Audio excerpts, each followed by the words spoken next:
ஜப்பானுக்கு போனாங்க. என்ன ஆச்சு? பதில் இல்ல. இன்னைக்கு ஜெர்மன் போயிருக்காங்க. என்ன ஆக போகுது? பதில் இருக்க போறதில்ல.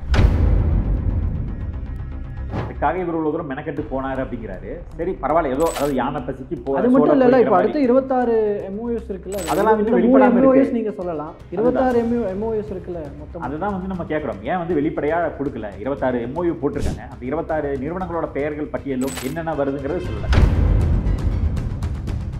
திமுக ஆட்சிக்கு வந்ததுக்கு அப்புறம் உருவாக்கப்பட்ட ஒரு நிறுவனம். அந்த நிறுவனத்துக்கு 2024 ஒப்பந்தம் கொடுக்கப்படுது. அது ஓராண்டுல அந்த நிறுவனம் இழுத்து மூடிட்டாங்க. அந்த நிறுவனத்துக்கு கொடுத்த டெண்டர் என்ன ஆச்சு?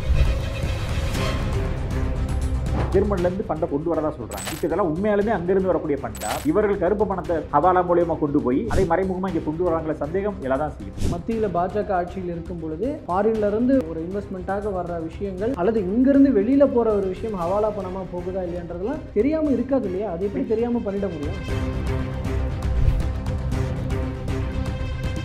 மழைநீர் வடிகால் பணியே வந்து முழுமையா செய்யல. ஆனா திரும்பவும் இவர்கள் நிதி கேட்கறாங்க, அந்த பேங்க் கொடுக்குறாங்க அப்படிங்கிறாங்க. ஆனா அந்த ஃபண்ட் என்ன ஆச்சுங்கிற கேள்விக்கு பதிலே இல்லை. ஏன்னா இவருடைய நேரத்தை செலவழிச்சு மக்களோட வரி பணத்தை செலவழிச்சு போறாரு. அப்ப இதெல்லாம் ஒரு கண் துடைப்பு. நாங்க ஒரு 15,000 பேருக்கு வேலை வாய்ப்பு கொடுத்துட்டோம் அப்படின்னு இது சாதாரணமா ஒரு சின்ன இங்க ஒரு கார்பரேட் நிறுவனமே செய்ய முடியும். பயணம் போயிட்டு வந்ததுக்கு அப்புறம் இனி ஒரு ரைடு வரும். அந்த ரைடுல பல ஆவணங்கள் சிக்கும், அதுல பல கேள்விகள் வரும். இது எப்படி உங்களோட ஆசைன்னு எடுத்துக்கலாமா? எலக்ட்ரிக் பேருந்துகளை ஒரு ஃபண்ட் வாங்குறாங்க. அந்த எலக்ட்ரிக் பேருந்துகளை மெயின்டைன் பண்ற முழுக்க ஜெர்மன் நிறுவனத்துக்கு கொடுத்துருவாங்க. அவர்கள் தான் முடிவெடுப்பாங்க. தனியார் மயமாக்கிறாங்க. அப்ப இது மறைமுகமா தனியார் மயமாக்குறது. குற்றவாளிகள் தப்பிச்சு போகாம இருக்க உள்ள அடைச்சு வச்சாங்க. இன்னைக்கு இவர்களை சிறையில் அடைச்சு வைக்கிறத விட அவர்களோட சொத்துக்களை பறிமுதல் செஞ்சு அதை நாட்டுடைமையாக்குறது தான் இடி பாக்குறாங்க அப்படின்னு பார்க்கணும். ஏன்னா இது வந்து ஒரு நடவடிக்கை எடுக்கிறாங்க, விசாரணைக்கு எடுக்கணுங்கிறாங்க. ஆனா அவர் ஒத்துழைக்கல. எவ்வளவு பெரிய ஒரு சர்ச்சை எழுப்புச்சுன்னு பார்த்தோம். கட்சியினர் வந்து தாக்குறது, பிரச்சனைகள் பண்றது, இந்த மாதிரி விஷயங்கள் நடக்கும் பொழுது அவர் ஒத்துழைப்பு கொடுக்கலைங்கிறனால கைது செஞ்சு கஸ்டடிக்கு எடுக்க வேண்டியது. தேர்தல் நேர செலவுகளை வந்து லாக் பண்றதுக்காக சில விஷயங்கள் பண்ணுவாங்களா? வாய்ப்புகள் அதிகமாக இருக்கு. என்னன்னா இப்போ ஒரு தகவல் என்ன வருதுன்னா, கிட்டத்தட்ட ஒரு 5,000 கோடி ரூபாய் வந்து கண்டெய்னர்கள்ல புழங்கிட்டு இருக்குது. தேர்தல் விதிகள் நடைமுறைக்கு வந்துச்சுன்னா பணத்தை அதிகமாக மூவ் பண்ண முடியாது. மத்தியில் வேற இடி இருக்குது, வளர்த்து பிடிச்சிருவாங்க. அதனால என்னன்னா இப்பயே வந்து எங்கெங்க போகணுமோ அந்தந்த பகுதிகளில் கண்டெய்னர்ல பதிச்சு வச்சுக்கிறாங்க. நீங்க சொல்ற இந்த தகவல் இடிக்கோ தெரியாமலா நிச்சயமா இருக்கும்.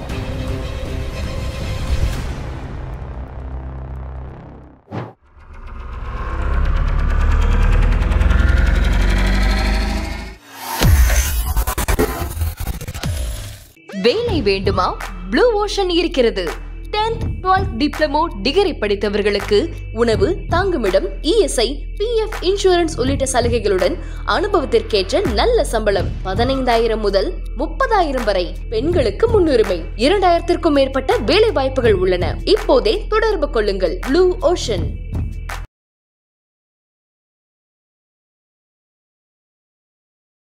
தமிழ் நேயர்கள் அனைவருக்கும் அன்பு வணக்கம். இன்றைய சிறப்பு நேர்காணலில் நம்மோடு இணைந்திருப்பவர் அரசியல் விமர்சகர் திரு ரஞ்சித் குமார் அவர்கள். அவரிடம் தற்போது பேசு பொருளாக இருக்கிற பல்வேறு முக்கியமான அரசியல் நிகழ்வுகள் குறித்து பேச இருக்கிறோம். பேசலாம். வணக்கம் சார். வணக்கங்க. நல்லா இருக்கீங்களா? நலமா இருக்கேன். நீங்க எப்படி இருக்கீங்க? நல்லா இருக்கேன். பல மாதங்கள் கழிச்சு சந்திக்கிறோம்னு நினைக்கிறேன். ஸோ இப்போ முதலாவதாக தமிழ்நாடு அரசியலில் கவனிக்கத்தக்க நிகழ்வுகள்ல முக்கியமாக முதல்வர் அவர்களினுடைய வெளிநாட்டு பயணம் இருக்கிறது. ஜெர்மன்லாம் போயிருக்கிறாரு. அங்கே வந்து நிறைய புரிந்துணர்வு ஒப்பந்தங்கள்லாம் கையெழுத்தாகியிருக்கு. அவருடைய ட்விட்டர் பேஜ்லேயும் அதை வந்து ரொம்ப பெருமையாக பகிர்ந்திருக்கிறார். அவர் எந்த அளவுக்கு அது பண்ணப்பட்டிருக்கு அப்படின்னு இதெல்லாம் உள்ளார்ந்து பேசலாம். ஸோ அவருடைய வெளிநாட்டு பயணம் தொடர்பான உங்களோட முதற்கட்ட பார்வை என்னவா இருக்கு? தகவல்கள் என்ன இருக்கு? நிச்சயமா நம்ம மாநிலத்தோட முதல்வர் நமக்காக வந்து முதலீடு இருக்கிறதுக்காக போயிருக்கிறாரு. வரவேற்கக்கூடிய விஷயம் தான். ஆனா அதோடு கூடவே சர்ச்சையும் எப்பயுமே எழும்பும். ஏன்னா தொடர்ந்து எந்த மாநில முதல்வர்களும் இல்லாத அளவுக்கு அதிகமான வெளிநாடு பயணம் பண்ணக்கூடியவர் நம்ம மாநில முதல்வர் தான். குறிப்பா பிரதமரை விமர்சிப்பாங்க, உலகம் சுற்றுறாரு அப்படின்னு. ஆனா அதற்கு அடுத்தபடி பார்த்தோம்னா இந்தியாவிலே அதிகமாக உலகம் சுற்றினது ஒரு மாநிலத்தோட முதல்வராக மு.க. ஸ்டாலின் அவர்கள் தான். 10,000 கோடி 10,000 கோடின்னு ஒவ்வொரு நாட்டுக்கும் போறாரு. துபாய்க்கு போனாரு, ஜப்பானுக்கு போனாரு, இப்போ ஜெர்மன், லண்டன் போயிருக்காரு. குறிப்பாக இந்த லண்டன் பயணம் எப்பயுமே வந்து அவரோட உடல்நிலை சார்ந்து விமர்சிக்கப்படும். அது தனிநபர் விமர்சனமாக இருந்தாலுமே அவருக்கு வந்து உடலில் ஏதோ பிரச்சனை இருக்குது, அதுக்காக மருத்துவத்துக்கு போகிறார் அப்படிங்கிற குற்றச்சாட்டு எப்பயுமே அந்த லண்டன் பயணம் வந்து சொல்லும். ஆனால் இதுக்கப்புறம் இப்போ பார்த்தோம்னா இந்த துபாய் பயணமும் ஜப்பான் பயணமும் தன்னோட குடும்பத்துக்காக செஞ்சார். குறிப்பாக அவரோட மாப்பிள்ளைக்காக, அவரோட மாப்பிள்ளையோட முதலீடுகளை கருப்பு பணத்தை விளையாடுறதுக்கு தான் செஞ்சார் அப்படிங்கிற குற்றச்சாட்டு வந்து தொடர்ந்து வைக்கப்பட்டது. குற்றச்சாட்டுகளாக தான் வைக்கப்பட்டது. ஆனால் அதற்கான பதில் அவர்கிட்டயுமே இல்லை. உதாரணத்துக்கு பார்த்தோம்னா துபாய்க்கு ஆதாரங்கள் இந்த பக்கமும் இருந்துச்சான்னு கேட்டா இல்லையா? இல்ல, கேள்விகள் நம்ம வந்து எழுப்புறது நம்மளோட கடமை. ஆனா அதை வந்து நியாயமான விளக்கம் அவர்கள் கொடுக்கல. உதாரணத்துக்கு ஒரு ஒப்பந்தம் போட்டாங்கிறாங்க, அந்த முதலீடு எங்க வந்துச்சு, அந்த நிறுவனங்கள் எப்ப தொடங்கப்பட்டது அப்படிங்கிற கேள்விக்கு அந்த விமர்சனங்களுக்கு அவருக்கு பதில் இல்லை. உதாரணத்துக்கு துபாயில இருந்து நோபல் ஸ்டீல் என்ன ஆச்சு, பதில் இல்லை. ஜப்பானுக்கு போனாங்க, என்ன ஆச்சு, பதில் இல்லை. இன்னைக்கு ஜெர்மன் போயிருக்காங்க, என்ன ஆக போகுது, பதில் இருக்க போறதில்லை. நீ லண்டன் போனாதான் என்ன ஒப்பந்தம் இல்ல அவரோட உடல்நல சார்ந்தான்னு தெரியும். ஏன் நமக்கு சந்தேகம் வருதுன்னா 26 நிறுவனங்கள் சொல்றாங்க, 26 நிறுவனங்களோட ஒப்பந்தங்கள் போட்டோம், அதுல 3 நிறுவனங்களை மட்டும் சொல்றாங்க. அந்த 3 நிறுவனம் வந்து பார்த்தோம்னா ஏற்கனவே செயல்பாட்டில் இருக்குது. ஒன்று வந்து 1993 இருந்து இந்தியாவில் செயல்பட்டு இருக்காங்க. இன்னொரு நிறுவனம் தமிழ்நாட்டிலே 2 நிறுவனங்கள் இருக்கிறாங்க. அதுல குறிப்பாக 3வது ஒரு நிறுவனம் சொல்றாரு, EBM அப்படின்னு ஒரு நிறுவனம் சொல்றாரு. அது எவ்வளவு முதலீடு செய்ய போறாங்கன்னா 200 கோடி ரூபாய். இவர் வெளிநாடு போன செலவே அவ்வளவு ஆயிருக்குமோ என்னவோ, ஆனா 200 கோடி ரூபாய்க்கு 250 ஜாப் கொடுக்க போகுது. இதெல்லாமும் ஒரு முதலீடு. அதான் இது சார்ந்த விமர்சனமாக தான் வைக்கப்பட்டது சமூக வலைதளங்கள்ல. ஏற்கனவே இங்க இருக்கிற கம்பெனிகளோட இல்ல ஏற்கனவே புரிந்துணர்வு போடப்பட்டு பண்ணிட்டு இருக்கிற கம்பெனியோட ஏதோ புதுசா போடுற மாதிரி வந்து போலி பிம்பம், போலி செய்திகளை உருவாக்க பார்க்குதுன்னு சொல்லப்பட்டுட்டு வந்தது. அதுக்கு வந்து விளக்கம் கொடுத்துருக்காங்கல்ல, அந்த நிறுவனங்கள் ஏற்கனவே இருக்கிறதா, ஆனா புதிதாக அவங்க தொழில் தொடங்குறதுக்காக புதிய முதலீடுகளாக இது ஈர்க்கப்பட்டிருக்கு அப்படின்னு விளக்கம் கொடுத்துருக்காங்க. அதுதான் நம்ம சொல்றோம். இதுக்காக இவர் இவ்வளவு தூரம் மெனக்கெட்டு போனாரு அப்படிங்கிறாரு. சரி பராவில்லை, ஏதோ அதாவது யானை பசிக்கு அது மட்டும் இல்ல, இப்ப அடுத்த 26 MOUs இருக்குல்ல, அதெல்லாம் இன்னும் வெளிப்படாம இருக்கு. நீங்க சொல்லலாம் 26 MOUs இருக்குல்ல மொத்தம். அதுதான் வந்து நம்ம கேட்கிறோம், ஏன் வந்து வெளிப்படையா கொடுக்கல? 26 MOU போட்டிருக்காங்க, அந்த 26 நிறுவனங்களோட பெயர்கள் பட்டியலும் என்னென்ன வருதுங்கிறது சொல்லல. இந்த 3 நிறுவனங்கள் ஓரளவுக்கு பிரபலமா இருக்குது, அந்த நிறுவனங்களை பட்டியல சொல்லிட்டாங்க. இதுல என்ன சந்தேகம் எழும்புதுன்னா, இவர்கள் ஜெர்மனி பயணம், ஏன்னா இந்த ஜெர்மனோட இவர்களோட தொடர்பு நம்ம வந்து இன்றைக்கு நேரத்தில் இந்த 3 வருஷமாவே பார்த்தோம்னா KfW அப்படிங்கிற வங்கியில வந்து இவர்கள் நிதி வாங்குறாங்க, கடன் வாங்கி இங்கே பல்வேறு திட்டங்களை செய்யறாங்க. குறிப்பா சென்னையில மழைநீர் வடிகாலுக்கு ஃபண்ட் வாங்கினாங்க, அது முழுமையா செயல்படலை. அது டிசம்பர் மாசம் வந்தாலே தெரியும், 98% முடிஞ்சதுனாங்க. இந்த ஆண்டு டிசம்பர் நமக்கு தெரிய போகுது, கண் கூட பார்க்க போறோம் எந்த அளவுக்கு இருக்குன்னு. அப்ப அந்த நிதியை வாங்கி அதுல முறைகேடு செஞ்சதா குற்றச்சாட்டு வந்துச்சு, அதற்கு உரிய விளக்கம் இல்லை. அதே மாதிரி அதே KfW நிறுவனத்துல எலக்ட்ரிக் வெஹிக்கிள்ஸ் பஸ்ஸுகள் வாங்குறோம், அரசு பேருந்துகள் வந்து எலக்ட்ரிக் பேருந்து வாங்குறோம் அப்படின்னாங்க. அதுக்கு 1000 பஸ் வாங்குறோம், இத்தனை 1000 கோடி 3000 கோடி 5000 கோடி ஒதுக்குறோம் நாங்க, அதுக்கு நாங்க ஜெர்மன்ல இருந்து நிதி வாங்குறோம் நாங்க. அது என்ன ஆச்சு? அந்த நிதிகள் வாங்கிட்டாங்க. 3700 புதிய பேருந்துகள் வாங்கப்பட்டிருக்கு, 2200க்கும் மேற்பட்ட பேருந்துகள் புதுப்பிக்கப்பட்டிருக்குன்னு தங்கம் தென்னரசு அவர்கள் அறிவிக்கிறார். இப்ப இதுல வந்து கிட்டத்தட்ட 11000க்கும் மேற்பட்ட பேருந்துகள் ஓடுது. அதுல வந்து 30% வந்து நாங்க எலக்ட்ரிக் பேருந்தா மாத்த போறோம் நாங்க. அப்ப அந்த 30% கிட்டத்தட்ட 3000 பேருந்து. எத்தனை பேருந்து வாங்கி இருக்காங்க, ஒப்பந்தம் போட்டோங்க, அதெல்லாம் எங்க? அதுல ஒரு கேள்வி எழுது என்னன்னா, 2024 காலகட்டத்தில் இவர்கள் பட்ஜெட்ல ஒதுக்குறாங்க, அந்த ஒரு நிறுவனம் ஓம் மொபிலிட்டி அப்படிங்கிற ஒரு நிறுவனத்துக்கு இவர்கள் வந்து கொடுக்குறாங்க, அந்த டெண்டரை கொடுக்குறாங்க. அது 2021 உருவாகுது, அதாவது திமுக ஆட்சிக்கு வந்ததுக்கு அப்புறம் உருவாக்கப்பட்ட ஒரு நிறுவனம். அந்த நிறுவனத்திற்கு 2024 ஒப்பந்தம் கொடுக்கப்படுது. அது ஓராண்டுல அந்த நிறுவனம் இழுத்து மூடிட்டாங்க. அந்த நிறுவனத்துக்கு கொடுத்த டெண்டர் என்னாச்சு, அவர்கள் நிதி ஒதுக்கப்பட்டதா, அந்த நிதி என்னாச்சு அப்படிங்கிற கேள்வி எழுது. இதெல்லாம் வந்து சந்தேகத்தை எழுப்புது. ஏன்னா திமுக ஆட்சிக்கு வந்ததுக்கு அப்புறம் ஒரு நிறுவனம் வருது, அந்த நிறுவனத்துக்கு டெண்டர் கொடுக்கப்படுது அப்படிங்கிற குற்றச்சாட்டு வருது. இந்த நிறுவனம் இழுத்து மூடப்படுது. இவர்கள் திடீர்னு அதே ஜெர்மனிக்கு போறாங்க, ஜெர்மன்ல இருந்து ஃபண்டை கொண்டு வரதா சொல்றாங்க. இப்ப இதெல்லாம் உண்மையாலுமே அங்கிருந்து வரக்கூடிய ஃபண்டா, இவர்கள் கருப்பு பணத்தை ஹவாலா மூலமா கொண்டு போய் அதை மறைமுகமா இங்க கொண்டு வராங்களா சந்தேகம் எல்லாம் செய்யும். இதற்கு வந்து இவர்கள் வெளிப்படை தன்மையா விளக்கங்கள் கொடுக்கணும். அது அவ்வளவு சாத்தியப்படுற ஒரு விஷயமா, இவங்களால பண்ண முடிஞ்சற ஒரு விஷயமா? ஏன்னா எதை மையப்படுத்தி கேட்கிறேன்னா, மத்தியில பாஜக ஆட்சியில் இருக்கும் பொழுது ஃபாரின்ல இருந்து ஒரு இன்வெஸ்ட்மெண்ட்டாக வர்ற விஷயங்கள் அல்லது இங்கிருந்து வெளியில போற ஒரு விஷயம் ஹவாலா பணமா போகுதா இல்லையான்றதெல்லாம் தெரியாம இருக்காது இல்லையா? அது எப்படி தெரியாம பண்ணிட முடியும்? இல்ல நிச்சயம் அதுதான் வந்து இடி வந்து கண்காணிச்சுக்கிட்டு இருக்காங்க. அதையும் மீறி செய்யக்கூடியதுதான். இதுதான் புரட்சி தலைவர் சொல்லிட்டு போயிட்டாரே, திட்டம் போட்டு திருடுற கூட்டம் திருடி கொண்டே இருக்கும், அதை சட்டம் போட்டு தடுக்கிற கூட்டம் தடுத்து கொண்டே இருக்குங்கிற மாதிரி எவ்வளவு சட்டங்கள் இருந்தாலும் எவ்வளவு திட்டங்கள் இருந்தாலும் ஒரு அரசு அதிகாரம் இருக்கு. அதனாலதான் வெளிநாடு முதலீடுமை கொண்டு வராங்கிற சந்தேகம் எழுந்தது. ஏன்னா கடந்த காலங்களில் உள்ளே கொள்ளையடிச்சு உள்ளே வாங்கி போட்டாங்க, வாங்கி கூச்சாச்சு. இன்னைக்கு கூட எதிர்கட்சி தலைவர் வந்து விமர்சிக்கிறாரு, நம்ம கே நேரு அவர்களை பார்த்து கேட்கிறாரு, உங்களுக்கு சொந்தமான 200 ஏக்கரா இருக்கு, அந்த இடங்களுக்கு நீங்க விலையை உயர்த்துறதுக்கு தான் இந்த பஞ்சப்பூர்ல பேருந்து நிலையம் கொண்டு வந்தீங்க, அவ்வளவு தூரம் தள்ளி கொண்டு வந்தீங்க அப்படிங்கிற குற்றச்சாட்டை வச்சாரு. அப்ப அவர் என்ன சொன்னாரு, எம் பேர்ல இருந்தா எடுத்துக்கோங்க, ஏன்னா பினாமி பேர்ல வச்சிருக்காங்க. ஆல்ரெடி இந்த மாதிரி பல கோடி ரூபாய் சொத்துக்கள் வந்து இவர்கள் பினாமி பேர்ல வாங்கி கூச்சாச்சு. இனியும் இங்க முதலீடு பண்ண இடம் இல்லாம தான் வெளிநாடுகளுக்கு போறாங்க. ஏன் இதை நம்ம விமர்சனம் பண்ண வேண்டியது இருக்குன்னா, திராவிட மாப்பிள்ளை வெளிநாடுகளுக்கு போறாரு, அவர் ஜப்பானுக்கு போனாரு, துபாய்க்கு போனாரு. இதே மாதிரிதான் பிரதமர் மோடி அவர்கள் வெளிநாட்டுக்கெல்லாம் போறாரு, நிறைய அங்கேயும் MOU சைன் பண்றாங்க, நிறைய விஷயங்கள் இரு நாடுகள் குறித்த எல்லாமே பண்றாங்க, பேசுறாங்க. பட் அதுல எல்லாம் என்ன பலன் இந்தியாவுக்கு கிடைக்க பெற்று விட்டது அப்படின்றத யாரும் கேள்வி கேட்க மாட்டேங்கிறாங்கன்ற ஒரு கேள்வி விமர்சனங்கள் எழும்புது. இப்போ இதே மாதிரி அதையும் நம்ம கேட்க வேண்டியிருக்குல்ல. நிச்சயமா பிரதமரோட பயணங்கள் வந்து உலகம் சுற்றும் வாலிபருங்கிற மாதிரி விமர்சனங்கள் வச்சாங்க. ஆனா அவர் நாட்டோட தலைவரா எல்லா நாடுகளுக்கும் போக வேண்டியது பிரதமரோட கடமை, அது அவர் கடமை. ஆனா ஒரு மாநிலத்தோட முதல்வர் போறது சந்தோஷம், வரவேற்கலாம். மம்தா பானர்ஜி கூட போனாங்க, பல்வேறு மாநில முதல்வர்கள் பல நேரங்களில் போறாங்க. இபிஎஸ் அவர்கள் கூட போனாங்க, முதலீடுகள் என்ன கொண்டு வராங்க அப்படிங்கறத பார்த்தோம். அந்த மாதிரி இவர்களும் போகலாம். முதலீடு கொண்டு வரும்பொழுது நமக்கு சந்தேகம் எழும்புது. ஏன்னா மக்களோட வரி பணத்தை செலவு பண்ணி போறாங்க, அங்கிருந்து வரக்கூடிய அந்த பணங்கள் வந்து அந்த முதலீடுகள் வந்து நியாயமா இருக்குதா, முதல்ல வந்து சேருதா, வெறும் பேப்பர்ல மட்டும் இருக்குதா, இவ்வளவு பண்ணோம் அவ்வளவு பண்ணோம்னு சொல்றாங்க. இப்போ இத்தனை பேருந்துகள் வாங்கினதா சொல்றாங்க, வாங்க போறோம்னு சொல்றாங்க. பல மாதமா பல வருடங்களா வந்து பட்ஜெட் ஒதுக்கிட்டே இருக்கிறாங்க. என்ன ஆச்சு? அந்த நிறுவனங்கள் கேள்விக்குறியாகுது. ஏன்னா 2021 அப்புறம் பல நிறுவனங்கள் உருவாகுது, அந்த நிறுவனங்களுக்கு பல அரசு ஒப்பந்தங்கள் கிடைக்குது. அதுதான் சந்தேகத்தை வலுவாக்குது. நம்ம சொன்ன மாதிரி இப்ப வந்து இந்த ஜெர்மன்ல பயணம், இங்க நமக்கு விமர்சனம் ஆகிறது என்னன்னா, திராவிட மாப்பிள்ளை போன நாடுகள்ல இவர்கள் முதலீடுங்கிற பேர்ல போறாங்களே. இப்ப பிரதமர் போறாருன்னு நம்ம சொல்றோம், பிரான்ஸ்ல ஒப்பந்தம், காங்கிரஸ் கேள்வி எழுப்புச்சு. ஆனா அதுல என்ன பலன் அடைஞ்சாங்க அப்படிங்கிறதுக்கு பதில் இவங்களுக்கு இல்ல. ஆனா இங்க பாத்தீங்கன்னா மாப்பிள்ளை போறாரு, அவர் தொழில் நிறுவனங்களை தொடங்குறாரு. குறிப்பா பார்த்தோம்னா லண்டன்ல நம்ம திராவிட மாப்பிள்ளைக்கு சொந்தமான நிறுவனங்கள் இருக்கு அப்படிங்கிற குற்றச்சாட்டு இருக்கு. ஜப்பான்ல ஏற்கனவே இருந்து நம்ம வெளிப்படையா சொன்னோம், காற்றாலை மின்சாரம் தயாரிக்கிறதுக்கான ஒரு நிறுவனத்துல இவருக்கு அதிகமான ஸ்டாக் வச்சிருக்காரு. வெளிநாடுல இவர் வந்து அப்படின்னா இவங்க போற நாடுகள்ல இருக்கிற ஏற்கனவே அவங்களுடைய குடும்ப உறுப்பினர்களுக்கு இருக்கிற நிறுவனங்களோடு தொடர்பு படுத்தி தான் இந்த பயணங்களை பார்க்க வேண்டியிருக்கா? நிச்சயமா அப்படி மட்டும்தான் பார்த்துட்டு போகணுமா? நிச்சயம் விமர்சனம் இருக்கதான் செய்யும், சந்தேகம் எழுப்பதான் வேணும் அப்படிங்கிறோம். ஏன்னா நம்ம சொன்ன மாதிரி இந்த ஜெர்மன் இருக்கக்கூடிய அந்த பேங்கோட இவர்களுக்கு என்ன ஒப்பந்தம், அவர்கள் எப்படி இந்த நிதியை வாங்கி எப்படி முறையா செய்யறாங்களா, முறைகேடு நடக்குது, இது அந்த நிறுவனங்கள் கேட்காம இருக்குமா? இப்ப உதாரணத்துக்கு மழைநீர் வடிகால் பணியே வந்து முழுமையா செய்யல, ஆனா திரும்பவும் இவர்கள் நிதி கேட்கறாங்க, அந்த பேங்க் கொடுக்குறாங்க அப்படிங்கிறாங்க. ஆனா அந்த ஃபண்ட் என்ன ஆச்சுங்கிற கேள்விக்கு பதிலே இல்லை. ஏன்னா நீங்க கேட்டுட்டீங்க, அவங்க கடன் உதவி செய்யறாங்க, அந்த கடனை அவர்கள் கொடுத்துட்டாங்க, அதை வாங்கி இருக்கணும் இல்லையா? வாங்கின பணத்தை என்ன செஞ்சீங்க? அது முறைகேடா எங்க போச்சு? இவர்கள் யாருமே கேள்வி கேட்கறதுக்கு ஆள் இல்லாம இவர்கள் வந்து எதிர்கட்சிகள் வந்து பலவீனமா இருந்த காலகட்டத்தில் இவர்கள் எல்லாத்தையும் பண்ணிட்டாங்க. இன்னைக்கு எதிர்கட்சிகள் கேள்வி கேட்க ஆரம்பிச்சிருக்காங்க. அந்த விமர்சனங்களுக்கு ஒரு பதில் சொல்லாம மழுப்பிக்கிட்டு போறாங்க அப்படிங்கறத பார்க்க வேண்டியதா இருக்கு. ஏன் இந்த 23 ஒப்பந்தங்களை வெளியிடல? மிச்சம் 3 நிறுவனங்களை காட்டினாங்க, மீதி 23 நிறுவனம் என்னென்ன எவ்வளவு ஃபண்ட் அப்படிங்கறத ஏன் வெளியிடல? அதே மாதிரி இவர்கள் பல தடவை என்ன அவுட்கம் கவர்மெண்டினுடைய பிரஸ் ரிலீஸ்ல அதெல்லாம் டீடைலா சொல்லதானே செய்வாங்க. இனி வரும் காலங்களில் இப்போ அடுத்து இவரை முடிச்சிட்டு வரும்போதும் கூட இங்க ஒரு பிரஸ் மீட் கொடுப்பாரு, அது டீடைல்டா என்னென்ன விஷயங்கள்னு சொல்லுவாங்க. அதை தொடர்ந்து தமிழக அரசு தரப்புல இருந்து டிஐபிஆர் சைட்ல இருந்து இதுன்னு சொல்லி லிஸ்ட் வரும். கடந்த காலத்துல வந்ததுதான் இப்பயும் வரதானே செய்யும். இல்ல கடந்த காலங்களிலே பாத்தீங்கன்னா இத்தனாயிரம் கோடி அத்தனாயிரம் கோடின்னு சொன்னாங்க. இதே மாதிரி 1-2 பேர் நிறுவனங்கள் மட்டும் தான் சொன்னாங்களே தவிர அதுக்கப்புறம் முழுமையான தகவல் வரல. அதே மாதிரி அந்த நிறுவனங்கள் முதலீடு என்னாச்சுங்கிற கேள்விக்கு இன்ன வரைக்கும் விட இல்லை அப்படிங்கிறோம். நம்ம சொன்ன மாதிரி துபாய் பயணமும் ஜப்பான் பயணமும் என்ன பயன் அளிச்சது, மக்களுக்கு என்ன நன்மை கிடைச்சது? ஒண்ணுமே கிடைக்கல. இன்னைக்கு பார்த்தோம்னா சில 100 கோடிகள், சில 1000 வேலை வாய்ப்பு. நம்ம சொன்ன மாதிரி 200 கோடி ரூபா ஒரு முதலீடு, அதுல ஒரு 200 ஜாப் உருவாக்குறாங்க. அது யாருக்கு? யானை பசிக்கு சோளப்பொரி மாதிரி சின்ன சின்ன முதலீடுகளை கருப்பு பணத்தை இந்த பயணத்தின் மூலமாக கூட ஒரு 15,000க்கும் மேற்பட்ட வேலை வாய்ப்புகள் உருவாக்குற மாதிரி சொல்லியிருக்காங்க.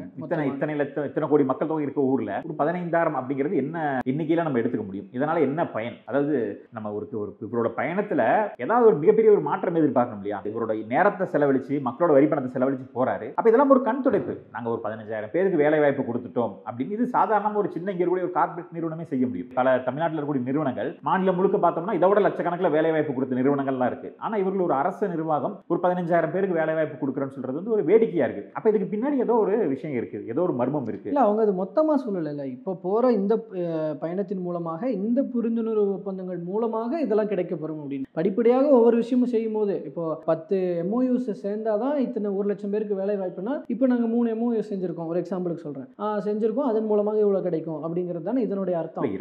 இது மட்டுமே ஃபோக்கஸ் பண்ணி பார்க்க முடியுமா? 26 MOU சேர்த்தியே அவர்கள் அவ்வளவுதான் சொல்றாங்க. இத்தனை ஒப்பந்தங்கள் போட்டிருக்கோம், இத்தனை 1000 கோடி, ஒரு 7,000 கோடிகளுக்கு ஒப்பந்தம் இருக்கு, இதன் மூலமா ஒரு 15,000 பேருக்கு தான் வேலை வாய்ப்பு கிடைக்குங்கிறாங்க. இதுதான் சந்தேகத்தை எழுப்புது அப்படிங்கிற விஷயம். பொய் கணக்குன்னு நினைக்க தோணுது. நிச்சயமா இது வந்து உண்மையிலுமே அந்த நிறுவனங்கள் இருக்கா, இது வந்து வேற ஏதாவது மணி லாண்டரிங்கா? ஏன்னா இது அரசாங்கம் கவனிக்கும். இருந்தாலுமே ஃபாரின் இன்வெஸ்ட்மெண்ட்டா வரும்பொழுது மத்திய அரசாங்கம் வந்து அதிகமா வந்து அவர்களை வந்து கேள்வி எழுப்ப முடியாது. ஏன்னா அவர்களுக்கு சலுகை கொடுக்க வேண்டியது. ஏன்னா வெளிநாடு முதலீடு வரும்பொழுது அவர்களுக்கு சில சலுகைகள், டாக்ஸ் எக்ஸம்ஷன் இருக்கு, நிறைய சலுகைகள் கிடைக்கும். அதற்காக தான் இவர்கள் வந்து இப்படி பண்றாங்களோ அப்படிங்கிற சந்தேகம். ஏன்னா இங்கேயே வந்து பணத்தை வச்சிருந்தா இடி பிடிச்சிடுறாங்க, ஐடி பிடிச்சிடுறாங்க, அப்ப கணக்கு காட்ட முடியல, அதனால இப்படி ஒரு நிறுவனங்கள் பேர்ல உள்ள கொண்டு வராங்கிற சந்தேகம் நமக்கு வலுவா எழுந்தது. ஆனா இப்போ பாஜகவுக்கு எதிரான கட்சிகள்லாம் ஆளும் மாநிலங்கள்ல இப்படியாப்பட்ட விஷயங்கள் நடக்குது அப்படின்றது இடி கண்காணிக்க தவறிடுவாங்களா, பாஜக கண்காணிக்க தவறுதா அப்படிங்கறத, இல்ல அதையும் மீறி இது பண்றாங்க அப்படிங்கறத கொஞ்சம் சந்தேகத்திற்குரியதா இருக்கு. அது எப்படி அவங்களுக்கு தெரியாம இருக்கும் அப்படிங்கிற? இல்ல தெரியாம இருக்கு, தெரிந்தே அலோவ் பண்றாங்களா கடைசி நேரத்துல அவங்கள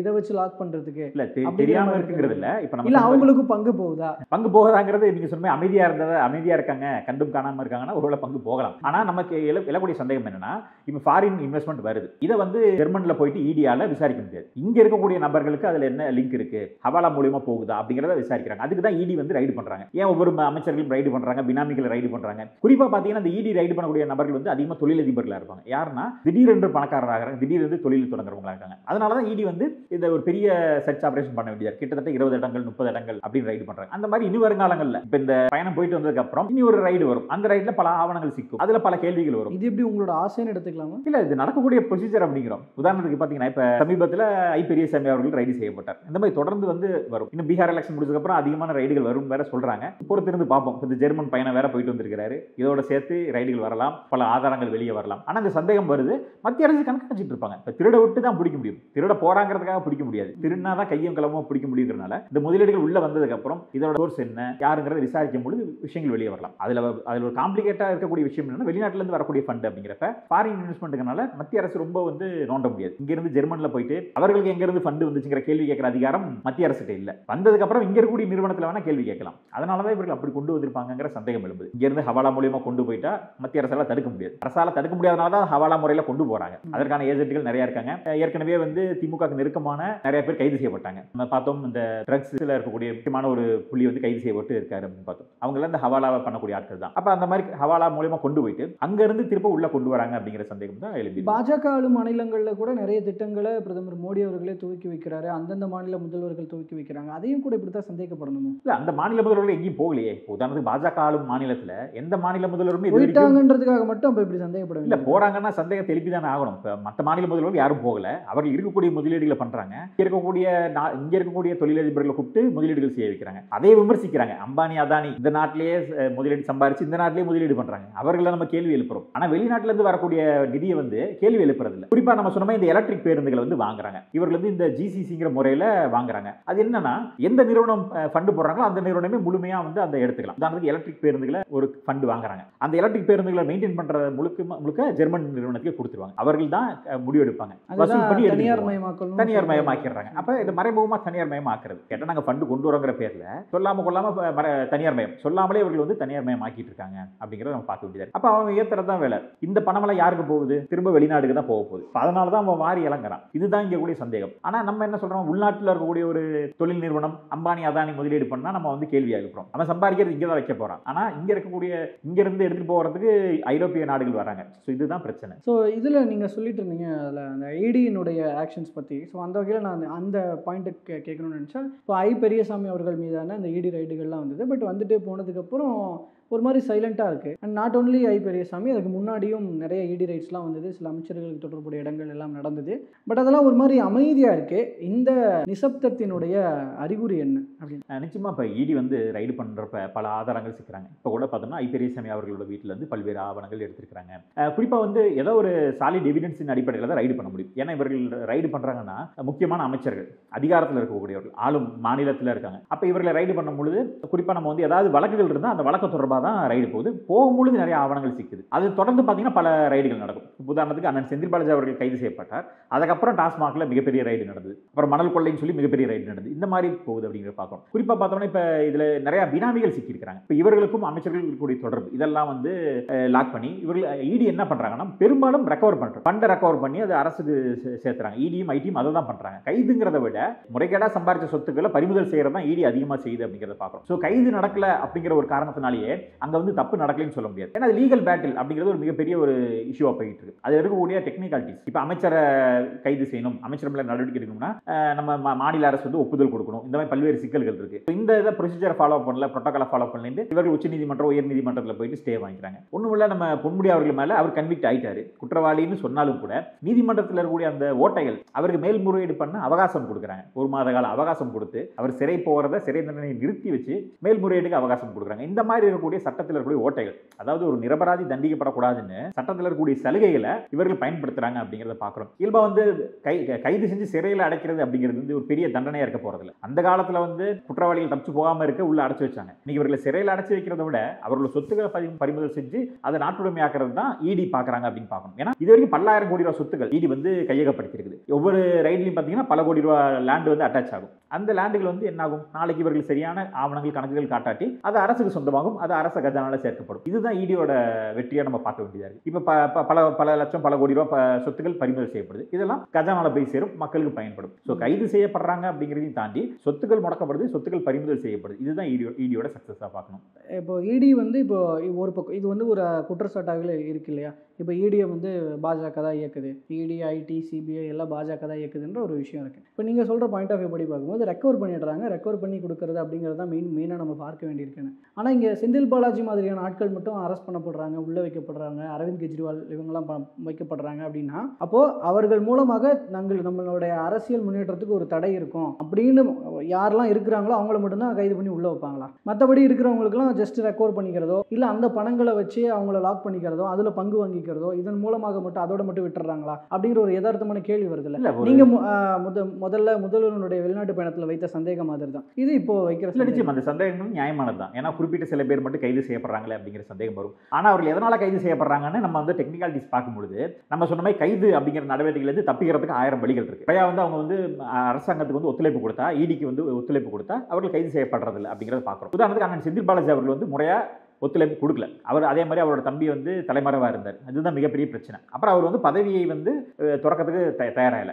மினிஸ்டர் பதவியை விட்டு கொடுத்துருந்தாருன்னா எப்பயோ பெயில் கிடைச்சிருக்கும். ஸோ இதுக்கும் அரசுக்கும் சம்பந்தம் இல்லை. இடி வந்து ஒரு நடவடிக்கை எடுக்கிறாங்க, விசாரணைக்கு எடுக்கணுங்கிறாங்க. ஆனால் அவர் ஒத்துழைக்கல. எவ்வளோ பெரிய ஒரு சர்ச்சை எழுப்புச்சுன்னு பார்த்தோம். கட்சியினர் வந்து தாக்குறது, பிரச்சனைகள் பண்ணுறது, இந்த மாதிரி விஷயங்கள் நடக்கும்பொழுது அவர் ஒத்துழைப்பு கொடுக்கலைங்கிறனால கைது செஞ்சு கஸ்டடிக்கு எடுக்க வேண்டியது இருக்கு. இன்னொன்று நீதிமன்றம் தான் முடிவு பண்ணுது. இப்போ நீதிமன்றம் தான் யாரை வெளியே விடணும், யாரை உள்ள வைக்கணும் முடிவு பண்ணுறது. நீதிமன்றம் எப்போ வந்து உள்ள வைக்கிறாங்க? இவர்கள் வந்து அதிகாரத்தை துஷ்பிரயோகம் பண்ணுவாங்க. அமைச்சராவோ முதலமைச்சராவோ இருக்கும் பொழுது இவர்கள் வெளியே இருந்தால் அந்த விசாரணை ஒழுங்கா நடக்காது அப்படிங்கிறப்ப நீதிமன்றம் முடிவு எடுத்து அவர்களை உள்ள வைக்கிறாங்க. அப்போ அந்த பதவியை அவர் விட்டுருந்தா வெளியே எப்பயோ வந்திருக்கலாம். ஸோ அந்த பதவியை விட்டதுக்கு அப்புறம் தான் வெளியே வந்தாரு. திரும்ப வெளியே வந்து அந்த பதவியை எடுத்தாரு. திரும்ப நீதிமன்றம் கேள்வி கேட்டதுக்கு அப்புறம் அந்த பதவியை விட்டாரு. ஸோ இந்த மாதிரி விஷயங்கள் நடக்குது. மற்ற அமைச்சர்கள் யாருமே வந்து இந்த ஒத்துழைப்பு கொடுத்துறாங்க. விசாரணைக்கு போனாங்களா உடனே விசாரணைக்கு போயிட்டு ஒத்துழைப்பு கொடுத்து வந்துறாங்க. எத்தனை முறை கூப்பிட்டாலும் ஆஜராகிறாங்க. ரைடு வருது, ரைடுக்கு அப்புறம் ஒரு திடீர்னு பார்த்தா யாருக்கும் சொல்லாம கொள்ளாம டெல்லிக்கு ஒரு பயணம் போயிட்டு வராங்க. அதுக்கப்புறம் அது அப்படியே சைலண்டா இருக்கு. இது எப்படி ஒரு மறைமுக டீலிங் அப்படின்னு தானே எடுத்துக்கிறது? இப்போ இல்ல மறைமுகமான டீலிங்கான ரைடே நடக்காம இருந்தா பரவாயில்ல. ஏன்னா அவங்க வந்து டெல்லி போறதோ வர்றதோ யாருக்கும் சொல்லாம கொள்ளாம போறது வருது. ரகசியமாக அவங்க போறது வந்து அவங்களுக்கே தெரியாமலோ இல்லை சுற்றி இருக்கிற சோர்சஸ் மூலியமாவோ தெரிய வர்றது.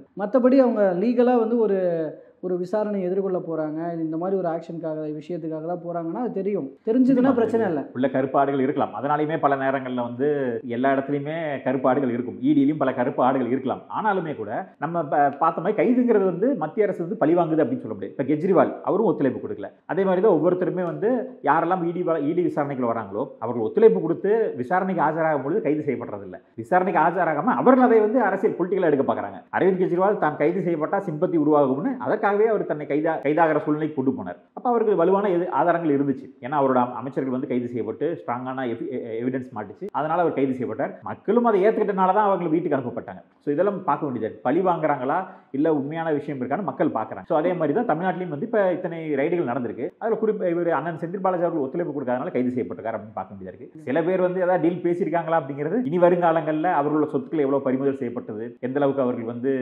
அடுத்து இன்னும் கொள்ளையில் ஈடுபடுறாங்க அப்படிங்கிறத பார்க்க வேண்டியது. நிச்சயமா நீங்க சொன்ன மாதிரி பல பேர் வந்து இன்னும் சுதந்திரமா இருக்கிறாங்க. இடி நடவடிக்கை எடுக்குமா இல்லைன்னு பொறுத்திருந்து பார்க்க வேண்டியதுதான். இப்போ இந்த தேர்தல் நெருக்கத்தில் குறிப்பாக இங்கே திமுகவுக்கு வந்து இன்னும் என்னென்ன மாதிரியான நெருக்கடிகள் உருவாக வாய்ப்பு இருக்குது? இந்த மாதிரி இடி ஐடி மூலமாக இதை எந்த அளவுக்கு ஆழமாக நம்ம உள்ளார்ந்து பார்க்க வேண்டியிருக்கு? அதில் கண்டிப்பாக இது நடந்தே ஆகும் அப்படிங்கிற மாதிரியான தகவல்கள் ஏதாவது இருக்கு? நிச்சயமா ரைடுகள் அதிகமாக இருக்கும்னு எதிர்பார்க்கலாம். இப்போ நம்ம சொன்ன மாதிரி மத்திய அரசு அதிகாரத்தில் இருக்காங்க. இடி ஐடி சிபிஐ எல்லாம் மத்திய அரசு கையில் இருக்குது. அவர்களுக்கு எதிரான ஒரு மாநில அரசு இருக்கும் பொழுது அது அதிகாரம் வந்து பயன்படுத்தப்பட வாய்ப்புகள் இருக்கு. ஏன்னா அரசியல் எல்லாமே வந்து everything is fair in love and வார்ங்கிற மாதிரி எவ்ரிதிங் இஸ் ஃபேர் இன் பாலிடிக்ஸ்ங்கிற மாதிரி ஆயிடுச்சு. ஸோ அதிகாரத்தில் இருக்கவர்கள் என்ன பண்ணுவாங்க? மாநில அரசு ஆளும் கட்சியாக இருக்கவர்கள் எதிர்கட்சியை முடக்கிறதுக்கு விஜிலன்ஸை பயன்படுத்துறாங்க.